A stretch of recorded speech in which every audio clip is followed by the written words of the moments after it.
Eh bien, bonsoir à tous. Bienvenue dans ce désormais traditionnel webinaire post-congrès de la FEF. Pour faire le digeste du meilleur de notre congrès, on a le plaisir ce soir d'accueillir le docteur Yasmina Chouik de Lyon. Salut Yasmina. Bonjour Jérôme. Et le professeur Edouard Barclou-Jacquet de Rennes. Salut Edouard. Salut Jérôme. Alors, pas facile, je pense, de faire une sélection du meilleur du congrès, tant je pense cette année, le congrès a été très riche scientifiquement. On avait des essais multicentriques nationaux, internationaux, des essais randomisés contrôlés. Donc, Ouais, t'as ce pas démarré. digeste, c'est très profitable, sera très profitable pour ceux qui n'ont pas eu la chance, en fait, de nous rejoindre à notre congrès. N'oubliez pas, pendant les interventions, de poser vos questions sur le chat. Je pourrais même les relayer en direct à nos orateurs pour que ce soit le plus interactif possible. Donc, n'hésitez pas à chatter. Je lirai tout ça et je ferai le report.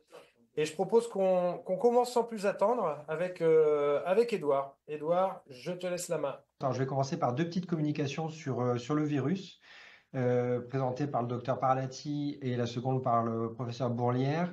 La première s'intéressait aux patients qui ont une hépatite B chronique et qui sont dans la zone grise. Alors, c'est basé sur la cohorte hépataire. Ça, je ne présente pas la cohorte, vous connaissez. Et la zone grise, pour rappel, c'est ces patients qui ont une charge virale qui est très légèrement supérieure au seuil, supérieure à 2000 unités, qui ont une cytolyse mais qui est inférieure à 2 fois la normale, qui n'ont donc pas l'indication thérapeutique classique. Ils ont réussi à récupérer 740 malades et ils les ont suivis pendant 6 ans pour voir quel était leur devenir. Alors, si on regarde les caractéristiques de la population, comme attendu, c'est des patients qui ont finalement assez peu de fibrose, 92%, qui ne sont pas traités et qui ont des perturbations du bilan hépatique très légèrement supérieures aux patients qui sont avec une infection chronique virale B. Si on regarde en fait leur devenir, on voit sur les critères de jugement qui étaient le décès que les patients qui sont dans la zone grise ont par rapport aux gens qui ont une infection le même risque, et par contre un risque qui est inférieur par rapport aux hépatites chroniques B. Même chose pour le CHC. Donc finalement, on retrouve un risque qui est identique aux patients qui ont une infection et donc un bilan hépatique strictement normal, et un risque qui est inférieur aux patients qui ont une hépatite chronique. Donc ça valide un petit peu l'idée que c'est des gens qui n'ont pas de nécessité à être traités. On constate aussi de façon intéressante qu'ils ont une perte de l'antigène HBS qui est moins fréquente que dans l'infection, donc à long terme peut-être un petit peu moins favorable. Si on regarde sur de manière visuelle en fait ces mêmes données avec les courbes de Kaplan-Meier, la survie sans CHC, on voit en rouge les hépatites chroniques B, donc l'incidence du CHC qui est la plus fréquente, et les patients avec une zone grise qui ont une incidence du CHC qui est à peu près similaire à l'infection.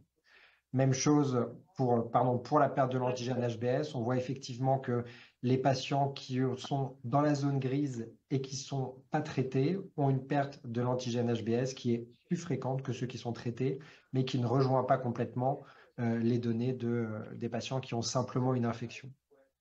Donc une catégorie de population finalement pour laquelle en pratique on se demande souvent quoi faire et des données qui sont plutôt rassurantes. Pour la communication d'après, en fait, ils se sont intéressés au risque de cancer chez les patients qui avaient un score de PHB supérieur ou égal à 10. Donc, même chose, c'est la cohorte hépataire qui est appariée au SNDS. Et pour rappel, le score PHB, c'est un score qui a essentiellement été validé dans des cohortes, développé, pardon, dans des cohortes asiatiques, qui se base sur l'âge, le sexe et le taux de plaquettes, et qui définit en fait un risque de carcinome hépatocellulaire. Ce qui fait qu'actuellement, dans les recommandations, un patient qui a un score supérieur à 10, il est recommandé de le surveiller par échographie de manière semestrielle. Donc, dans Hépater, ils ont fait 3 groupes de patients. Ceux qui avaient une fibrose avancée et un score de PHB inférieur à 10, ils étaient 76. Ceux qui avaient une fibrose avancée et un score de PHB supérieur à 10.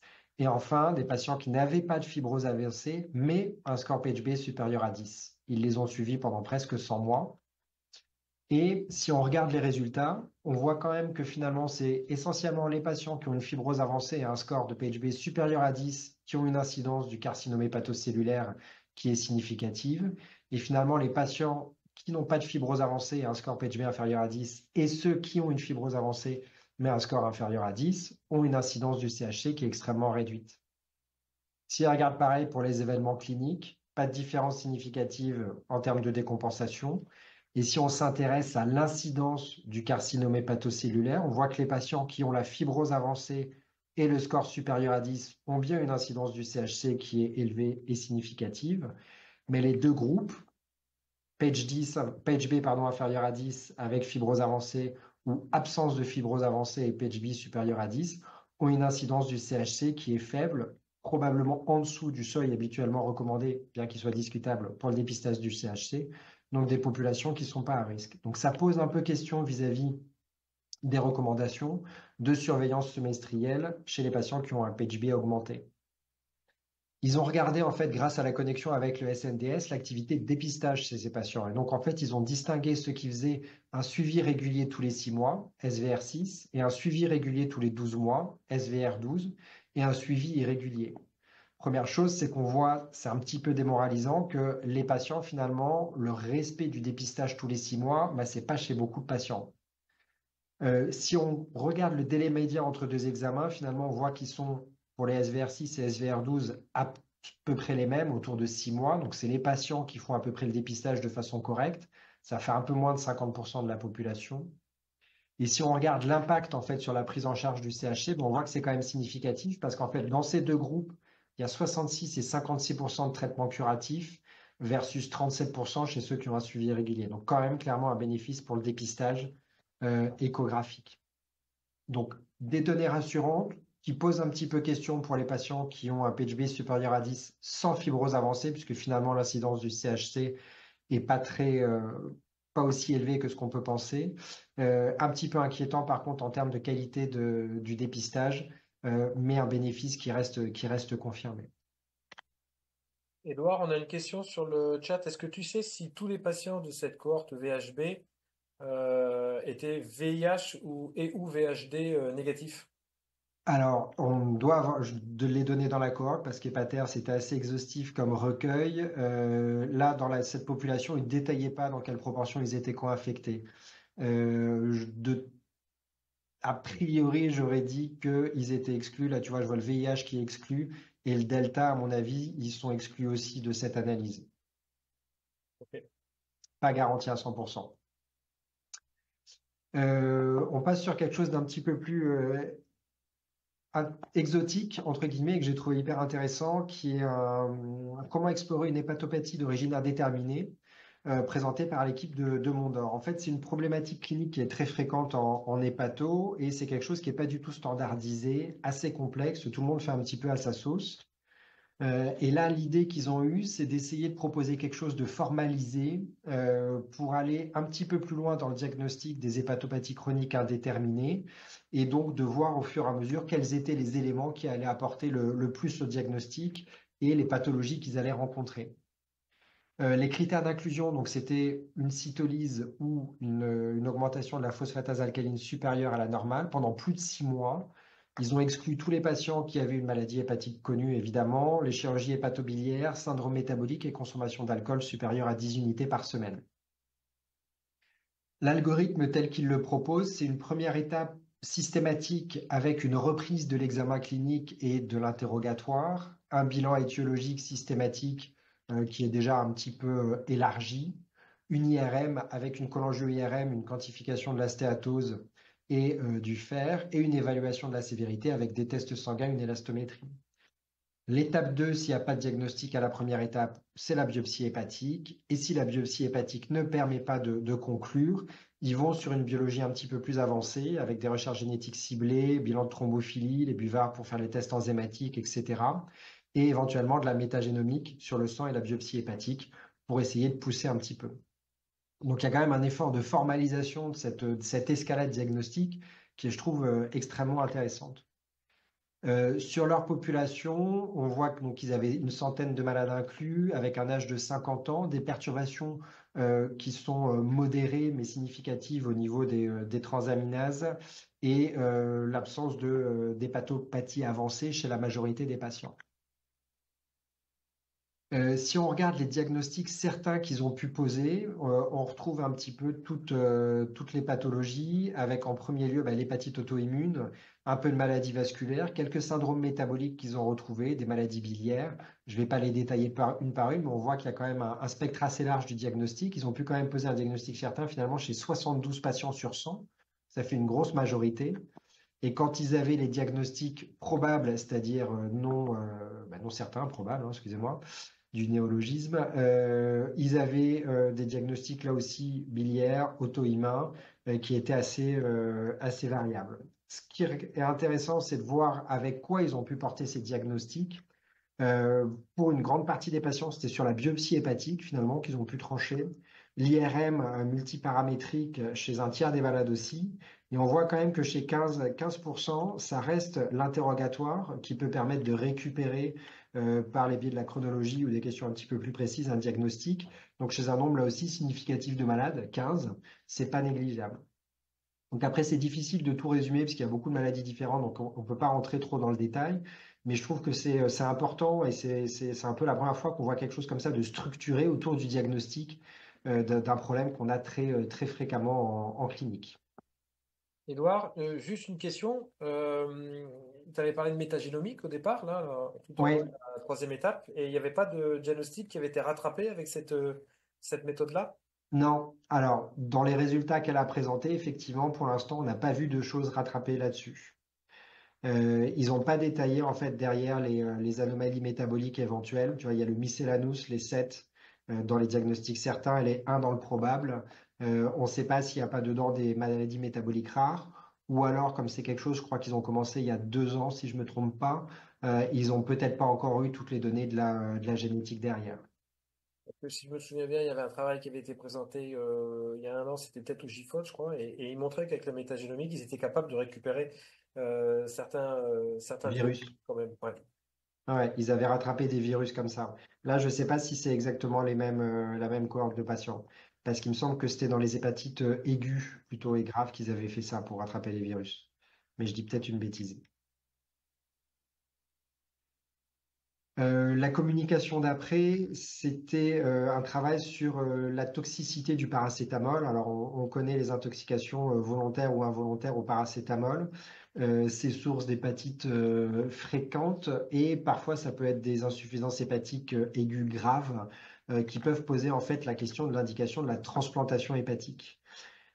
Quand ça survient chez des patients qui ont un foie sain, on se pose toujours un petit peu la question de la capacité à passer le cap et donc d'utiliser les techniques de suppléance hépatique pour voir si on peut éviter cette transplantation.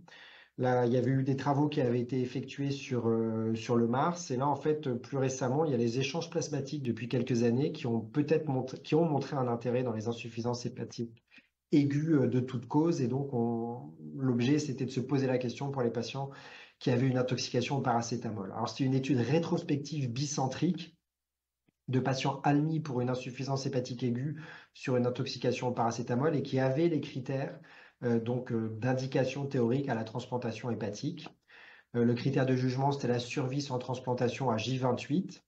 Et si on regarde les données de la population, on voit qu'il y a 30 patients d'un côté, 40 de l'autre, majoritairement des femmes, plutôt jeunes, des hépatites sévères. Forcément, ils avaient les indications du King's College, donc un TP médian à 11, un facteur 5 à 12 à 9, une bilirubine modérément augmentée. Sur ces 87 patients, finalement, il y en a 73 donc, qui avaient les critères. Et en fait, sur les 30 patients du groupe qui ont eu les échanges, on voit qu'il y en a 97% qui n'ont pas été transplantés avec une survie à J28 à 83%. Contre eux, dans le groupe sans échange, 57% pardon, des patients, 59 ont été greffés avec une survie à J28 qui est à 40%, donc quand même un petit peu moins flatteuse que pour le groupe avec les échanges. Si on regarde ça de manière graphique, on voit que la différence de survie sans transplantation est franche, hein, il n'y a pas photo. Et si on regarde en analyse multivariée les données qui sont associées à la survie sans transplantation, bon, on voit effectivement qu'il ressort les lactates et la réalisation d'échanges plasmatiques à haut volume comme un facteur protecteur vis-à-vis de la transplantation hépatique. Alors évidemment, c'est bicentrique, rétrospectif, donc ça peut être sujet à beaucoup de questions, mais enfin, ça a quand même vraiment l'intérêt de se poser la question de la transplantation hépatique chez ces patients qui ont une capacité de récupération quand ils ont un foie sain sous-jacent. On passe maintenant sur les maladies rares avec un travail prospectif multicentrique international sur l'intérêt de l'élastométrie dans la cholangite sclérosante primitive. Alors l'élastométrie hépatique, je ne vous en parle pas, hein, vous savez que c'est corrélé à la fibrose, que c'est associé aux complications cliniques, qu'il y a eu des données rétrospectives dans la cholangite sclérosante primitive, mais finalement il n'y avait jamais eu d'études prospectives pour voir si les seuils qui étaient proposés étaient vraiment valides. Et donc, ils ont regardé les données de la listométrie, pardon, de façon prospective chez les patients adultes non décompensés, avec comme critère de jugement la survie sans transplantation hépatique. Il y a 538 patients qui ont été suivis pendant 5 ans, donc c'est quand même un effort qui est massif. Si on regarde les données de la population, donc 40 ans, un peu plus d'hommes, immense majorité de cholangite sclérosante des gros canaux, assez peu de syndrome de chevauchement. 13% avaient une fibrose F3, 7% une fibrose F4 pour ceux qui avaient eu des biopsies, donc 300. Ils étaient majoritairement traités par AUDC. Là, on a les restes de la caractéristique de la population, pardon, avec un élastométrie médiane qui était à 7,6 kPa. Et quand on regarde les données associées à la survie sans transplantation, on voit en analyse multivariée que ressortent la bilirubine et les phosphatases alcalines, ce qui n'est pas très surprenant dans le contexte de cholangite sclérosante primitive, et l'élastométrie hépatique qui est significativement associée à la survie. Alors, si on regarde ça de manière un petit peu plus graphique, en fait, ils ont pris des seuils qu'ils ont arrondis pour les harmoniser avec les seuils de Baveno, parce qu'ils avaient des seuils initialement qui étaient assez proches de ces valeurs.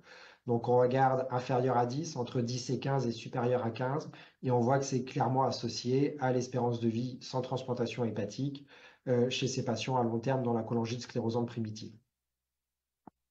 Ils ont aussi regardé après l'impact du delta, donc de la différence entre l'élasticité initiale et l'élasticité au suivi, qui elle aussi était associée au pronostic de ces patients avec une cholangite sclérosante primitive. Donc ça confirme les résultats qu'on avait eus en rétrospectif. C'est bien un outil qui est important pour le suivi de ces patients. Donc c'est vraiment une étude qui est importante de ce côté-là. Et on a une question sur le chat. Est-ce que tu penses qu'il y a un intérêt de faire une biopsie hépatique quand ton élastométrie suggère que le patient est au stade de cirrhose? Est-ce qu'on fait confiance à l'élastométrie 100% ou est-ce qu'il faut quand même prouver le diagnostic histologiquement? Oh, je pense qu'on peut rester quand même sur le diagnostic élastométrique. On a quand même pas mal de données qui valident les seuils. Sur ces patients, à mon avis, c'est pas la peine de pousser plus loin. C'est pour ça, je pense qu'il y a eu un taux de biopsie qui était assez faible. Et quand on voit le résultat, on voit quand même que l'immense majorité avait finalement pas de fibrose significative. À mon avis, c'est plutôt des patients qui étaient sur des seuils un peu intermédiaires, où on hésite à mettre en place ou pas le dépistage de CHC, etc., avec une cirrhose qui soit constituée. Donc non, je pense pas qu'on puisse recommander la biopsie de manière systématique, hein. Et il y a une autre question qui vient d'apparaître, c'est une bonne question parce que en fait c'était pas gagné ça, hein, c'est de la cholangiosklerose primitive et de la cholestase. Est-ce qu'il y a un biais d'interprétation justement du fibroscan en cas de cholestase? Alors oui, on sait que la valeur d'élasticité, elle est censée être augmentée avec la cholestase, et que donc si la cholestase diminue derrière, ça peut faire varier un petit peu la valeur. Après, on sait que finalement, ces patients-là, quand on regarde les valeurs de phosphatase par rapport à la limite de la normale, bah, il n'y avait pas de cholestase qui était majeure. C'était des patients qui étaient traités ou qui en tout cas n'étaient pas trop cholestatiques. Après, en termes de survie, est-ce que l'élasticité, c'est toujours un peu la question, représente que la fibrose ou la fibrose et la sévérité de la maladie? Finalement, peu importe, j'ai envie de dire. Si on a un test qui mesure les deux en même temps et qui nous donne le pronostic du patient, finalement, moi, ça me va bien. Après, oui, clairement, l'élasticité est censée être un peu augmentée quand il y a une cholestase qui est associée. Mais effectivement, non, ce n'était pas gagné dans la cholangite sclérosante, hein. C'est une maladie qui est hétérogène. Les données rétrospectives étaient encourageantes, mais c'est quand même important d'avoir quelque chose de manière prospective qui soit fiable, quoi. Et robuste, hein, multicentrique international, 500 malades, c'est quand même massif, encore une fois, comme étude. Ouais, puis après ils pourront nous faire l'étude avec les deltas, parce que là c'est baseline, hein, c'est ça? Et là, le petit Magnifique graphique que j'ai transition. mis en dessous, pardon, c'était le delta. Donc, même pardon, multivarié, même en prenant l'élastométrie à baseline, le delta, donc le change from baseline, est très fortement aussi associé à l'évolution de la maladie. Donc là aussi, est-ce que c'est le mauvais contrôle de la maladie par le traitement, entre guillemets, enfin, est-ce qu'on peut parler de contrôle de la maladie? Bref, est-ce que c'est le mauvais contrôle ou est-ce que c'est la progression de la fibrose? Peu importe, on voit que quand l'élasticité augmente, c'est associé à un mauvais pronostic.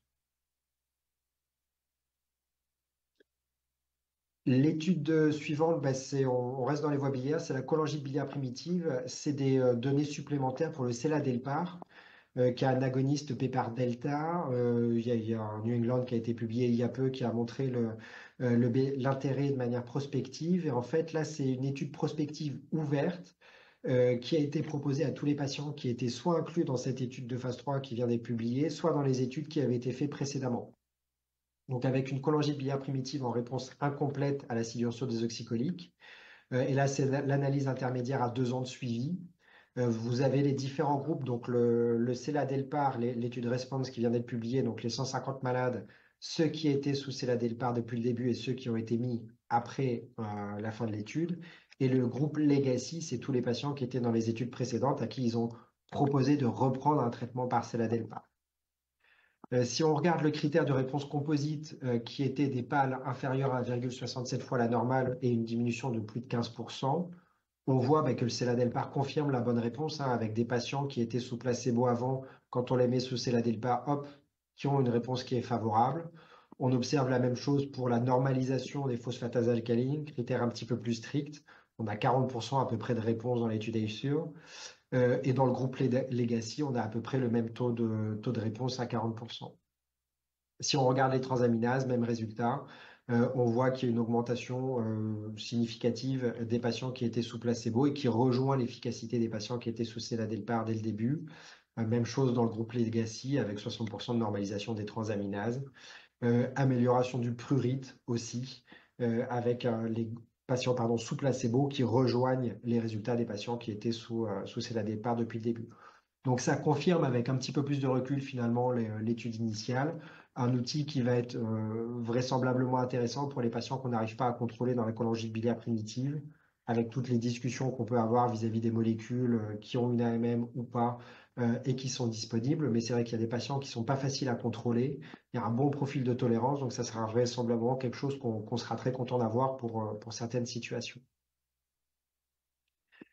Un autre travail sur les maladies rares, mais cette fois-ci sur les maladies vasculaires de l'équipe de Beaujon, que j'ai trouvé très intéressant sur la maladie vasculaire portosinusoïdale. Donc, on rappelle, hypertension portage chez des patients qui n'ont pas de cirrhose. Il y a des critères diagnostiques précis que je ne reprends pas ici. On sait que le bilan étiologique est compliqué, qu'on retrouve une cause dans 50% des cas.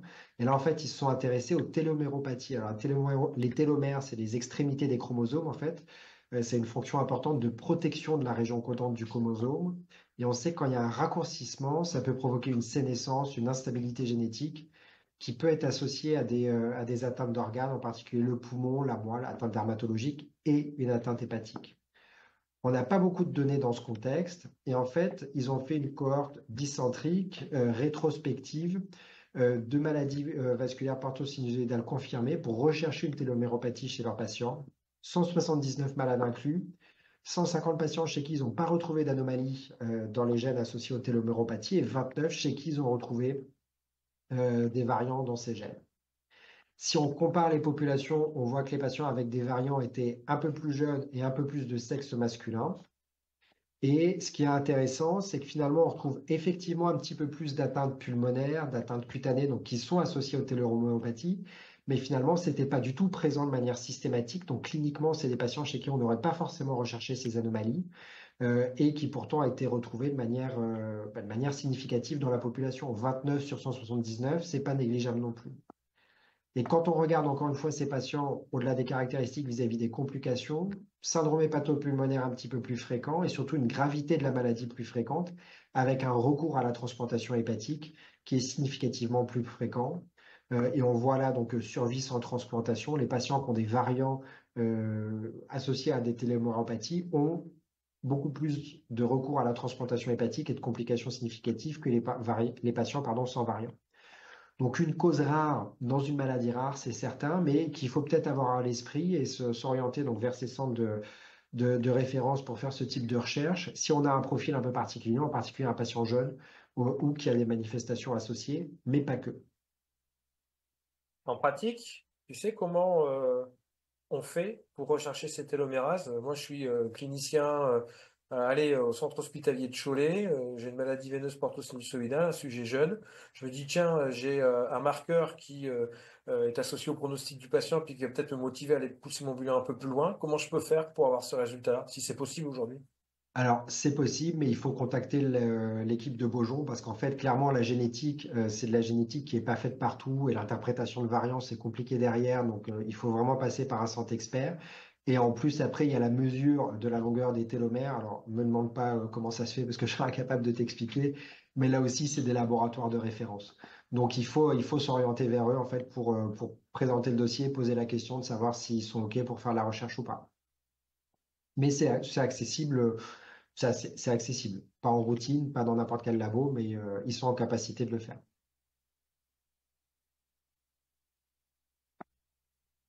Alors, une étude à la fois très intéressante et très gênante sur l'intérêt du dépistage annuel par cholangio-IRM dans la cholangite sclérosante primitive. Donc ça, c'est un vieux serpent de mer. Le cancer des voies biliaires, bah, c'est le plus fréquent dans la cholangite sclérosante primitive. On sait que c'est une complication grave parce qu'il y a un mauvais pronostic. L'incidence entre 0,5 et 1,5% par an, quelques facteurs de risque et un bénéfice du dépistage qui est très controversé, avec finalement un accord d'experts pour dire ben, on propose une cholangio-IRM avec injection de produits de contraste une fois par an.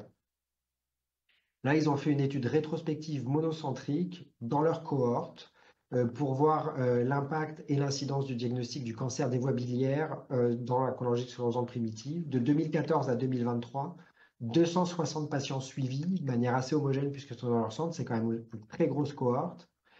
Et sur ces 260 patients, ils ont retrouvé 14 cancers des voies biliaires, 12 cholangiocarcinome et 2 adénocarcinomes vésiculaires. On regarde la population, donc uniquement des patients avec un diagnostic de cancer, sexe masculin. La durée médiane d'évolution de la CSP, c'est 11 ans. Il y a un patient chez qui c'était assez précoce, sinon c'était assez tardif. Antécédent de cancer colorectal, 35%. Si on regarde en premier lieu les adénomes vésiculaires, donc les deux patients qui avaient un adénocarcinome vésiculaire, le diagnostic s'est fait effectivement sur des cholangio-IRM de dépistage chez les patients asymptomatiques avec un traitement à visée curative et une survie prolongée sans récidive supérieure à 4 ans. Donc, très bon résultat pour l'adénocarcinome vésiculaire, mais que de patients. Si on regarde les 12 cholangiocarcinomes, ce n'est pas tout à fait la même histoire. Alors, il y a un patient qui a été diagnostiqué dans la première année de diagnostic de sa cholangite, un patient qui a été diagnostiqué alors qu'il est en rupture de suivi, donc on ne peut pas vraiment parler de dépistage. Et chez les 10 patients qui étaient dépistés, 3 seulement dépistés sur l'IRM de dépistage asymptomatique et 7 sur 10 diagnostiqués sur l'apparition de symptômes ou fortuitement sur une pièce d'explant de transplantation avec une IRM qui était normale il y a moins d'un an. Donc finalement, peu de dépistage chez les patients asymptomatiques. Si on regarde les patients dépistés, donc asymptomatiques, un traitement à visée curative, deux prises en charge palliative. Et si on regarde les patients qui ont été diagnostiqués suite à des symptômes, donc pas dans le cadre du dépistage, sur 7, 4 traitements curatifs et 2 traitements palliatifs. Donc finalement, sur l'adénocarcinome vésiculaire, ça marche, mais là encore, le dépistage du cholangiocarcinome dans la cholangite sclérosante primitive, les résultats ne sont pas terribles et ça remet toujours un petit peu en question ces recommandations. On sait qu'il n'y avait pas beaucoup de preuves scientifiques pour favoriser ce dépistage, et là, ça va un peu dans le même sens, peu de malades et finalement pas forcément beaucoup de traitements curatifs, donc pas un gain majeur par rapport à l'IRM chez les patients symptomatiques. Et c'est d'autant plus inquiétant que les IRM, elles étaient faites dans un centre d'ultra référence hyper habitué. Alors ça, on n'a pas le détail, c'est leur cohorte, effectivement. Je ne peux pas garantir qu'ils fassent 100% de leurs IRM eux-mêmes. Est-ce qu'il faut relire toutes les IRM est-ce que toutes les IRM sont faites dans leur centre et lues par leur radiologue? Je ne suis pas certain à 100%. Mais effectivement, c'est pour la majorité probablement le cas. Ouais. Mais pas rassurant, ouais, clairement. Et pour terminer, une étude sur le carcinome hépatocellulaire dans la transplantation hépatique et la problématique de la récidive. Alors, grosse étude multicentrique nationale. Donc, le carcinome hépatocellulaire, on sait que c'est la première indication de transplantation hépatique. Le taux de récidive à 5 ans, il est entre 10 et 15%. La récidive, forcément, n'a pas un pronostic qui est très favorable. Et donc, les recommandations actuelles, c'est pendant 3 ans de faire du dépistage par imagerie en couple. Et finalement, on n'a pas beaucoup de données sur la récidive tardive du carcinome hépatocellulaire. Donc là, c'est un travail multicentrique rétrospectif. Tous les patients qui ont été transplantés pour carcinome hépatocellulaire entre 2008 et 2015, ils ont regardé les récidives de 2008 jusqu'à 2021 pour laisser suffisamment de suivi après les derniers greffés de 2015. Ils ont exclu toutes les autres tumeurs et ils ont récupéré les données pré-TH, per-TH et post-TH.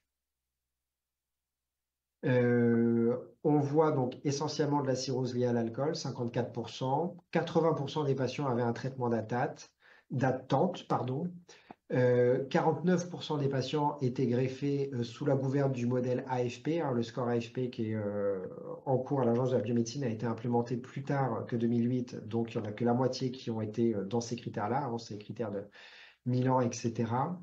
En suivi post-TH, 25% des patients avaient une obésité, un tiers une stéatose et un quart une récidive de l'hépatopathie initiale. À la récidive, l'âge médian, c'était 62 ans, 65% étaient mono-organes, majoritairement le foie, mais pas mal de poumons et osseux aussi. Si on regarde le délai médian entre la transplant et la récidive, c'était presque 2 ans. Et en fait, quand on regarde l'évolution, en fait, il y a deux populations qu'ils ont distinguées. Un peu plus de la moitié qui avait une récidive dans les 3 premières années et 40% qui avaient une récidive après 3 ans, avec un premier groupe dans les 3 à 5 ans et enfin un dernier groupe, les récidives très tardives, au-delà de 5 ans. Si on regarde la survie en fonction du délai de récidive, plus la récidive est précoce, plus la survie est, moins la survie est bonne, pardon, avec un avantage pour les récidives les plus tardives. S'ils ont regardé les facteurs associés à la survie, on voit effectivement que le délai entre 3 et 5 ans est supérieur à 5 ans à une survie qui est meilleure que la récidive dans les moins de 3 ans, que le traitement des lésions liées à la récidive était lui aussi associé à la survie. En fait, après, si on détaille un petit peu derrière, on voit qu'ils n'ont pas tout à fait les mêmes profils, avec des patients qui ont une récidive tardive, qui ont plutôt pas eu de traitement d'attente, qui avaient une réponse pathologique complète et pas d'invasion microvasculaire. Mais à l'inverse, plutôt des patients qui avaient peut-être des facteurs de risque, avec une obésité, un diabète et une récidive d'hépatopathie après la transplantation, qui sont peut-être en faveur de cette récidive de CHC, dont on peut parfois se poser la question, est-ce que c'est pas du CHC de nouveau sur un foie qui est de nouveau cirrhotique? Pas d'avantage des mTOR chez ces patients pour la prévention de la récidive tardive, ce qui là aussi avait été une discussion à une époque sur un effet potentiellement protecteur. Et voilà ce que j'ai trouvé les plus intéressants pour les parties des communications orales dont j'avais la charge. Je te rends la parole, Jérôme. Merci beaucoup, Edouard. Tu as parfaitement tenu le temps. Donc, on va passer maintenant à Yasmina pour la deuxième partie de ce webinaire. Yasmina, c'est à toi. N'hésitez pas à poser vos questions sur le chat. Même sur la première partie, on prendra un petit temps à la fin pour y répondre. On reviendra avec Edouard. Bonjour à tous. Donc, on va passer maintenant à la restitution sur d'autres thématiques présentées par Edouard. Donc, sur le CHC, la MASLD et l'hypertension portable. Alors, donc, quoi de croustillant dans le CHC présenté à la FEV? J'ai sélectionné deux études, une comparant l'intérêt d'un traitement adjuvant par immunothérapie après chimioembolisation dans le CHC non résécable, et une autre qui change un peu, qui s'intéresse à l'impact du gradient social dans la prise en charge du cancer primitif du foie. Donc, la première étude, c'est l'étude Emerald 1 qui a été présentée par Mohamed Bouatour, qui est une étude de phase 3 qui s'intéresse à l'intérêt d'un traitement adjuvant par Durva plus ou moins bevacizumab après chimioembolisation chez des patients avec CHC non résécable et éligibles à la chimioembolisation. Donc, vous le savez que la chimioembolisation, c'est un traitement qui est un peu décevant, qui n'est pas curatif. On a une médiane de survie sans progression qui est estimée entre 7 à 8 mois après chimioembolisation. Et puis, ces dernières années, il y a évidemment l'avènement de l'immunothérapie. Le rationnel de combiner les deux, c'est que la chimioembolisation pourrait potentialiser l'efficacité de l'immunothérapie en entraînant notamment une libération de néoantigènes et également via des phénomènes d'ischémie. Donc, dans ce contexte, Emerald 1 a comparé un traitement en adjuvant par Durva plus ou moins Beva suivant chimioembolisation dans le CHC non résécable.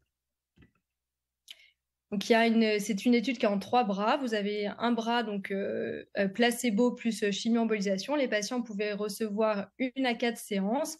Les 2 autres bras, les patients avaient du durvalumab dans la première semaine suivant la première séance de chimio-embolisation. Et dans un des 2 bras, du bevacizumab était instauré à la fin de la chimio-embolisation. Le critère de jugement principal de cette analyse intermédiaire présentée à la FEF, c'est la survie sans progression entre le bras durva-beva suivant chimio-embolisation par rapport à placebo. Et c'est une étude qui est positive, puisque vous pouvez voir qu'il y a une survie sans progression qui est en faveur du traitement adjuvant par durva-beva, avec une médiane de survie qui est franchement augmentée, qui passe de 8 à 15 mois. Les résultats sur la survie globale n'ont pas été analysés encore et n'ont pas été présentés à la FEF. Et la comparaison entre le bras durva seul par rapport à placebo ne retrouvait pas de différence, pas d'avantage pour le durva. Donc en conclusion, Emerald 1 est la première étude mondiale de phase 3 qui démontre l'intérêt d'un traitement adjuvant par immuno plus anti-angiogénique suivant chimio-embolisation chez des patients avec CHC non résécable éligibles à la chimio-embolisation. En termes de profil de sécurité, je ne vous ai pas montré les résultats, mais globalement, c'est ce qu'on connaît déjà dans l'immunothérapie et dans les traitements anti-angiogéniques. Donc, pourquoi pas un nouveau standard de soins chez des patients qui n'ont que la chimio-embolisation comme option thérapeutique. Quid de la place avec la radio-embolisation, c'est évidemment à discuter dans les prochaines années. Deuxième étude dans le CHC qui change un peu et qui a été présentée par Vincent Mallet, qui s'intéresse à l'impact du gradient social dans la prise en charge du cancer primitif du foie en France. Alors, pourquoi s'intéresser au gradient social? Il y a des données dans les littératures déjà qui existent qui suggèrent que il y a des déterminants sociaux qui impactent la mortalité liée au CHC et au cholangiocarcinome.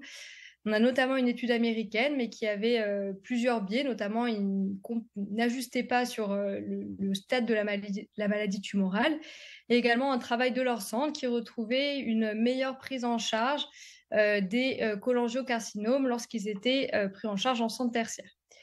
L'hypothèse de ce travail était que la déprivation sociale, on va revenir sur la définition, engendrait moins de traitements curatifs et plus de mortalité chez les patients avec cancer primitif du foie et qu'une piste pour améliorer l'accès aux traitements curatifs de ces patients serait la centralisation des soins.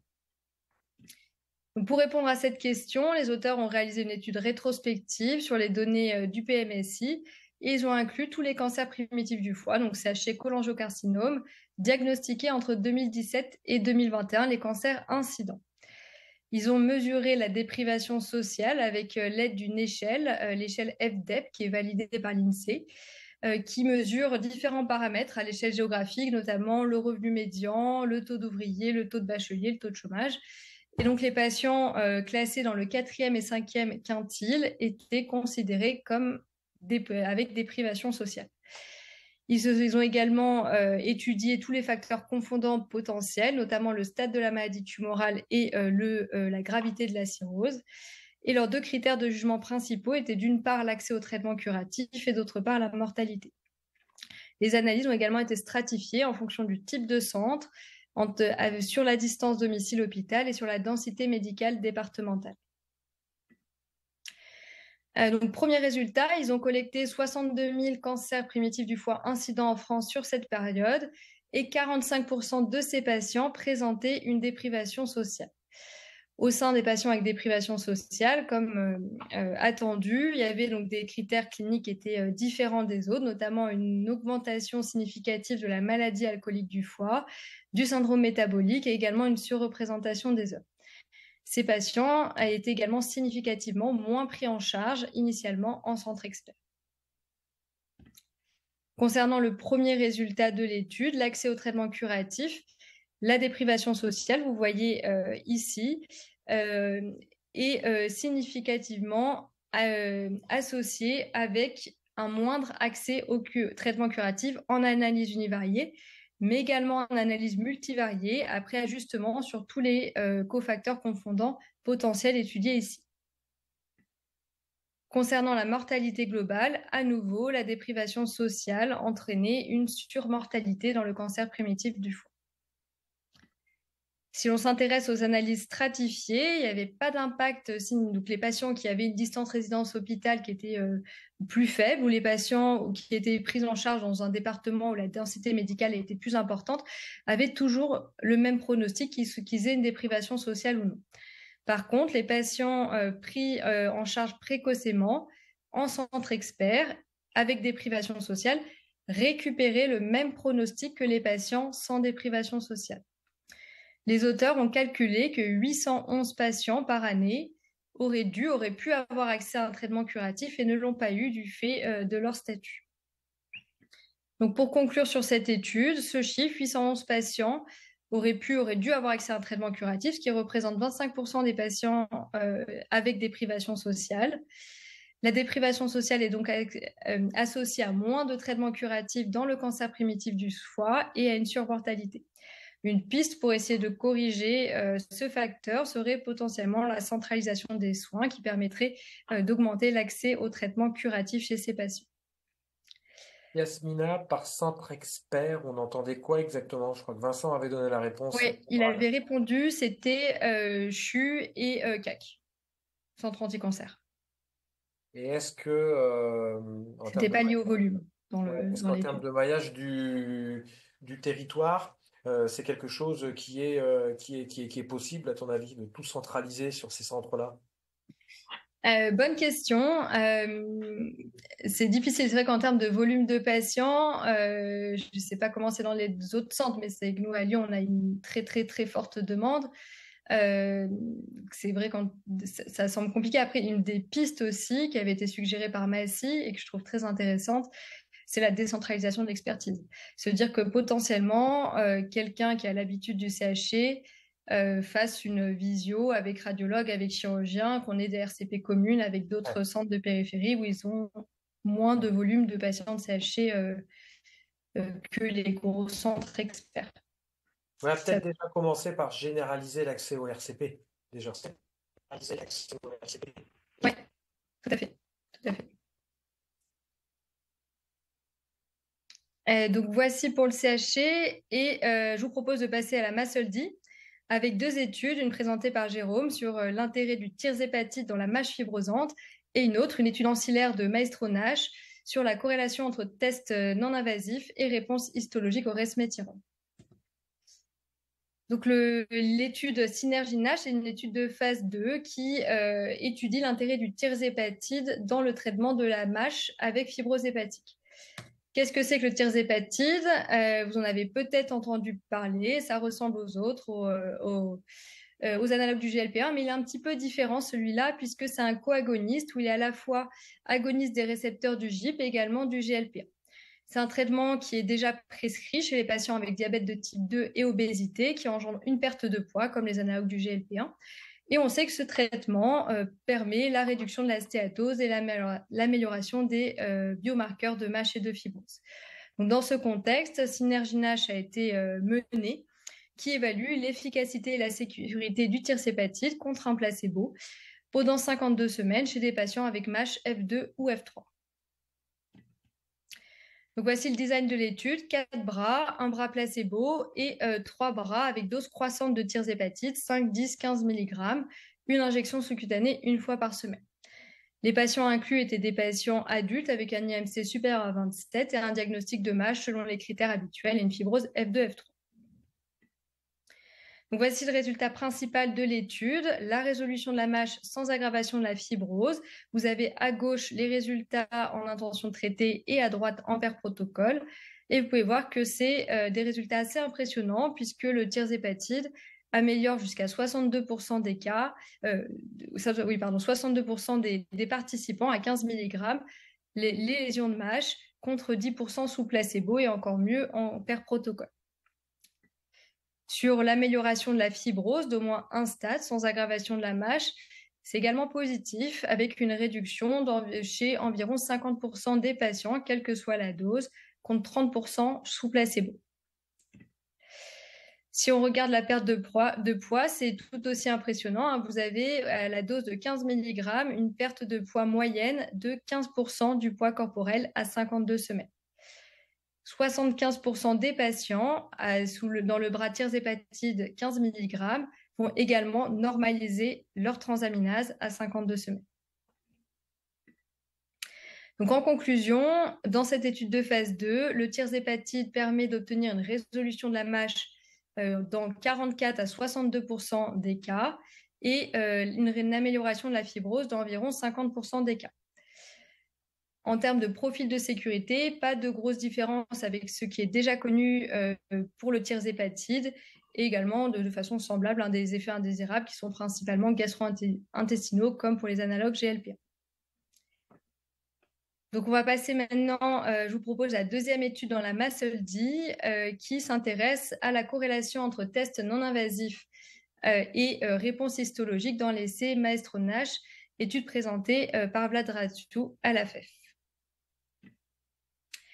Vous connaissez tous probablement Maestro-NASH, qui a été publié l'année dernière dans New England. C'est une étude qui s'intéressait à l'efficacité du resmetirom, qui est un agoniste des récepteurs de la thyroïde, dans la MASH avec fibrose F1B, F2, F3, contre placebo, étude qui a été positive. Le médicament faisait significativement mieux que le placebo, avec des résultats présentés à 52 semaines. L'étude ancillaire présentée ici s'intéresse à la corrélation à 52 semaines chez les 782 patients qui ont une biopsie à l'inclusion et la biopsie de S52, la corrélation entre tests non invasifs et réponse histologique. Donc à gauche, vous avez les résultats pour les ALAT. Alors c'est un graphique qui n'est pas forcément simple d'interprétation. Vous avez en haut les deux courbes pour des patients sous resmetirom et en bas sous placebo. Et en fait, c'est la proportion, la variation des ALAT par rapport à la proportion de répondeurs histologiques qui est représentée ici. Donc, première information, il y a une corrélation entre la diminution des transaminases, entre l'amélioration des ALAT et la réponse histologique. Deuxième information, vous pouvez voir que à diminution égale des ALAT, il y a plus de chances d'être répondeur, tant sur les lésions de MASH que sur les lésions de fibrose, sous resmetirom que sous placebo. Troisième information ici de ce graphique, vous pouvez voir que certains patients sous resmetirom vont augmenter, aggraver leurs ALAT à S52, et pourtant, parmi ces patients, il y a encore des répondeurs histologiques. Donc, si les patients dégradent leur transaminase, ça ne veut pas forcément dire qu'il n'y a pas de réponse histologique. Concernant le CAP, il y avait également une corrélation qui a été retrouvée avec à la fois la résolution de la MASH et de la fibrose, et vous pouvez voir que cette amélioration du CAP se voit dès 1 an et persiste à 2 et 3 ans. C'est un des résultats le plus important de ce travail, c'est la corrélation entre l'IRM-PDFF qui permet de quantifier la stéatose par IRM et la réponse histologique. Et c'est finalement le meilleur test non invasif pour prédire la réponse histologique avec des courbes, vous pouvez voir, qui sont franchement qui sont très élevées, avec une très bonne corrélation. Il y a un seuil, s'il y a un chiffre à retenir, c'est le seuil de 30%, c'est-à-dire que l'immense majorité, la quasi-totalité des répondeurs histologiques, tant pour la MASH que pour la fibrose, présentaient une amélioration de la stéatose hépatique quantifiée par IRM-PDFF à 52 semaines de 30%. Si on s'intéresse au FibroScan, c'est évidemment quelque chose qu'on fait beaucoup plus volontiers en pratique clinique que l'IRM-PDFF. C'est assez décevant, malheureusement. La corrélation n'est pas très bonne. Vous pouvez voir que les courbes sont plus plates, largement plus plates que pour l'IRM. C'est peut-être un petit peu trop tôt. L'élastométrie semble continuer de s'améliorer à partir de 2 ans. C'est peut-être un peu trop tôt, 1 an. Mais en tout cas, ce n'est pas un test non invasif qui est très performant pour la réponse au resmetirom. Donc, en conclusion, la quantification de la stéatose par IRM-PDFF est le meilleur facteur prédictif de réponse histologique au resmetirom.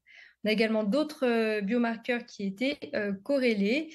Et concernant le FibroScan, l'élastométrie, malheureusement, l'association n'était pas très bonne à 52 semaines pour prédire la réponse histologique au resmetirom. Yasmina, est-ce Oui, qu'à Lyon, tu as facilement accès à l'IRM PDFF? oui, mais je Ah, suis biaisée. intelligent.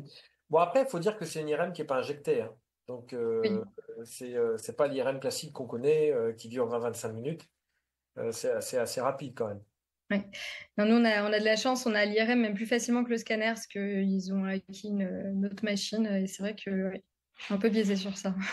Édouard, toi, à Rennes, c'est facile l'IRM PDFF? Si ça devient le standard pour évaluer la réponse au traitement dans la NASH, il va falloir qu'on s'équipe, non?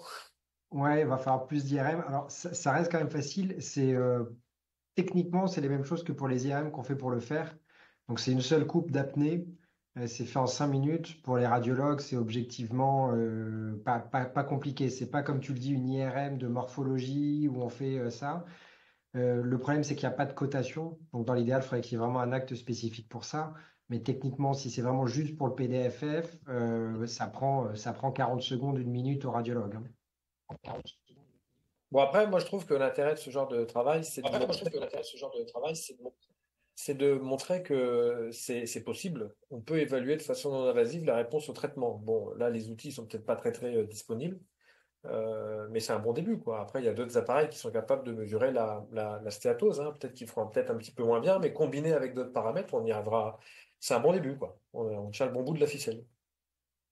Et l'autre intérêt, c'est de se dire que finalement, ce qu'on regarde nous habituellement, l'élastométrie, les alates, etc., il faut les prendre avec des pincettes et pas forcément dire que les patients répondent ou répondent pas. Euh, donc maintenant, je vous propose de passer à la cirrhose et l'hypertension portale avec à nouveau deux études. Une sur l'intérêt du TIPS préemptif dans la rupture de varices gastriques, l'essai GAVA-PROSEC, et l'autre sur l'intérêt de la rifaximine en prévention primaire chez les patients cirrhotiques avec acide. Donc l'étude GAVA-PROSEC a été présentée par Jean-Paul Cervoni donc sur l'intérêt du TIPS préemptif dans la rupture de varices gastriques. Donc, vous savez que les ruptures de varices gastriques sont plus rares, c'est 11% des hémorragies liées à l'hypertension portale, mais ce sont des hémorragies qui sont plus sévères et plus difficiles à traiter.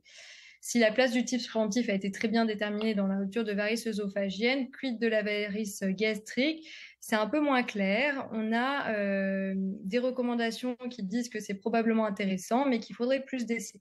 Et en effet, à ce jour, on a une seule étude qui a été publiée, qui est une étude qui est négative ou qui ne retrouve pas d'efficacité significativement statistique significativement du TIPS préemptif, mais qui suggère une efficacité. Et c'est probablement une étude qui a été négative par manque de puissance avec un problème d'inclusion. Dans ce contexte, GAVA-PROSEC s'est intéressé à la rupture de varices gastriques. Et quand je parle de varices gastriques, c'était uniquement les GOV2, les IGV1 et les IGV2 qui étaient inclus, puisque les GOV1 sont traités de façon identique aux varices œsophagiennes. Le critère de jugement principal était la survie sans récidive hémorragique suivant la rupture de varices gastriques. Donc, voici le diagramme de flux. Il y a 105 patients qui ont été randomisés entre 2019 et 2023, moitié dans le groupe TIPS et l'autre moitié dans le groupe traitement standard, donc en collage bêta-bloquant. En termes de caractéristiques de la population, ce qui est intéressant, c'est de regarder la répartition du score de Child. Vous avez principalement des Child de B et une sous-représentation des Child de A. Et en termes de localisation de varices, surreprésentation des GOV2 et aucune IGV2. L'autre élément qui est apporté par les résultats de cette étude, c'est qu'il y a un nombre de complications, un taux de complications à l'encollage qui est vraiment pas négligeable, donc notamment 8% de migration de col.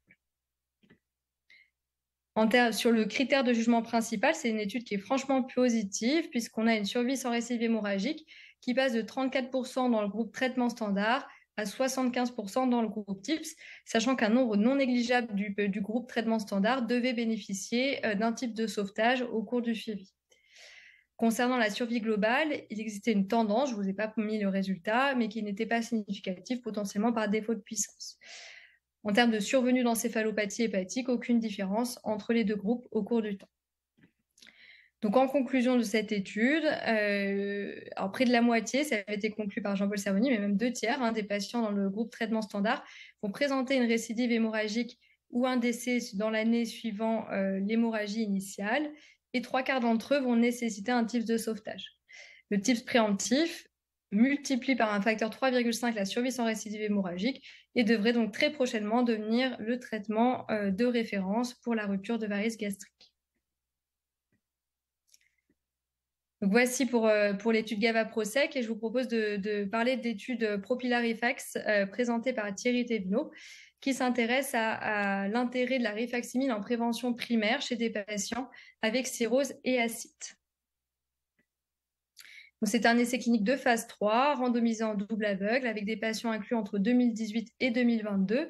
Et les critères d'inclusion, c'était la présence d'une ascite et d'une cirrhose, des critères des facteurs de risque d'infection spontanée du liquide d'acide, avec notamment un taux de protéines dans l'acide inférieur à 15 grammes par litre, associé à soit une dysfonction rénale, soit une insuffisance hépatique, soit un score de Child AC. Donc les deux bras, c'était le bras rifaximine à dose standard, 150 mg matin et soir, et le bras placebo, avec comme critère de jugement principal la survie sans transplantation à 12 mois. Donc voici le diagramme de flux. Vous voyez qu'il y a 1900 patients qui sont randomisés et finalement seulement 159 1900 screenés et 159 randomisés, répartis de façon équitable dans les deux bras. Concernant le critère de jugement principal, la survie sans transplantation à 12 mois, c'est une étude qui est négative. La rifaximine ne fait pas mieux que le placebo.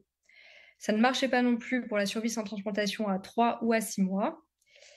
Et si on regarde un des critères de jugement secondaire, l'incidence cumulée de la première complication, c'est-à-dire encéphalopathie, hémorragie, syndrome hépatorénal ou infection spontanée du liquide d'acide, il n'y avait pas non plus de différence significative à gauche entre le bras rifaximine et le bras placebo. On observe quand même une tendance et les auteurs ont analysé de façon séparée les 127 patients sur les 152 qui étaient compliants, c'est-à-dire qui allaient à la pharmacie récupérer leur plaquette. Et vous voyez que cette fois-ci, il y a un intérêt à la rifaximine sur l'incidence de la première complication. Donc en conclusion, une intention de traiter la rifaximine chez des patients cirrhotiques avec acide n'a pas permis d'améliorer la survie sans transplantation à 12 mois et n'a pas permis de diminuer l'incidence des complications de la cirrhose. En analyse per protocole, chez les patients compliants, la rifaximine améliore les complications de la cirrhose.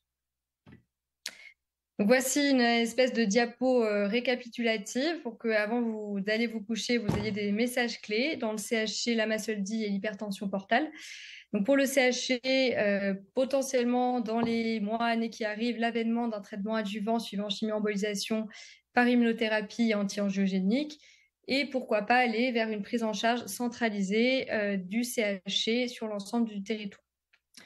Pour la Masoldi, le tirzépatide, vous allez vous en entendrez parler dans les prochaines années. On attend avec impatience les résultats de la phase 3. Et pour le resmetirom qui arrive prochainement, l'IRM-PDFF est le meilleur test non invasif pour évaluer la réponse histologique. Concernant l'hypertension portale, le TIPS préemptif doit devenir un traitement standard pour la rupture de varices gastriques. Et la rifaximine n'a pour l'instant pas de place en prévention primaire chez des patients avec cirrhose et ascite. Et voilà, je suis prête à répondre aux questions s'il y en a. Merci Yasmina. Pour l'étude de GAVA-PROSEC, il n'y avait pas de data sur la mortalité? C'était uniquement la survie sans récidive hémorragique? Si, il y avait une courbe sur la survie globale qui était pas... Il y avait une tendance, mais c'était, je crois, un petit P à 0,15. Donc potentiellement un défaut de puissance. Ou alors, mais les deux courbes se différenciaient, mais ce n'était pas significatif. Peut-être pas assez de recul aussi. Oui, tout à fait. Mais il y avait quand même une tendance. Il y avait une tendance, oui. Les deux courbes on les voyait bien se différencier. Après, voilà, ce n'était pas significatif avec des effectifs qui restent quand même pas très importants non plus. Et on a une autre question, ça doit être en rapport avec l'étude tirzépatide. Amélioration de 30% avec placebo, la fibrose. Comment c'est possible? Est-ce que tu veux répondre à cette question? Bien joué. Moi, j'ai un avis personnel. La NASH, on était à moins de 10%. Donc, je ne vois pas pourquoi la fibrose s'améliorerait plus que la NASH. La NASH, c'est le moteur. Donc, si tu laisses le moteur courir, il n'y a pas de raison que la fibrose s'améliore, mais c'est peut-être un biais d'échantillonnage.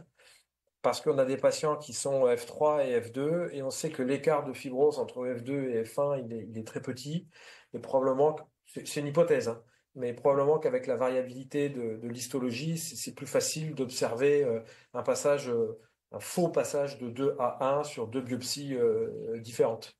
On voit bien que pour faire régresser du F3, c'est beaucoup plus compliqué dans les essais, mais pour les F2, on a beaucoup plus de répondeurs, comme de par hasard. Et on sait très bien que c'est touche-touche avec F1. Donc, je pense que moi, c'est un effet, c'est pas un vrai effet, ça doit être un effet de biopsie. Et c'est pour ça que c'est toujours important d'avoir un groupe placebo dans ces études-là. Alors, il y a une autre question. Est-ce que la colle appliquée par écho-endoscopie pourrait donner de meilleurs résultats que le traitement d'encollage qu'on fait habituellement? Voilà, c'est l'ultra spécialité, là. Ouais. Alors en termes de complications, après ça c'est d'autres études. Gavaprosec ne permet pas de répondre, mais après on a en effet des papiers qui disent qu'il y a potentiellement une meilleure efficacité dans l'encollage sous écho-endoscopie. Après, le risque de migration existe même sous écho-endoscopie, quoi qu'il arrive. Mais en effet, probablement que de toute façon, l'encollage doit être fait dorénavant sous écho-endoscopie. Et dans des centres experts habitués à la procédure. Parce que c'est pas une procédure bénigne comme tu l'as montré pendant ta présentation. Bon, bah écoutez, il n'y a pas plus il y a plus de questions sur le chat. Bah déjà, je voulais vous remercier tous les deux pour vos deux excellentes présentations qui ont bien résumé un petit peu les études, les principales études qu'on a présentées à la FEF. Un bon cru, hein, cette année 2024.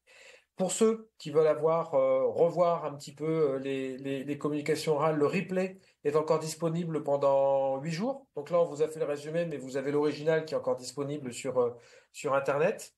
Merci de nous avoir suivis pendant cette séance. Je remercie aussi nos partenaires pour leur soutien institutionnel.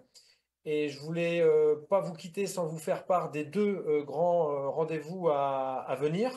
Donc, notre webconf annuel de la FEF qui sera diffusée en janvier. Donc là, on vous a fait le digeste des meilleures communications du congrès. Mais là, ce sera le résumé avec Aurélie, Charlotte et Édouard des meilleures communications, des meilleures publications scientifiques de l'année. Donc, une overview du best-of de l'année. Et également, bien entendu, rendez-vous l'année prochaine. Ce sera fin septembre, si je me souviens bien, au niveau des dates.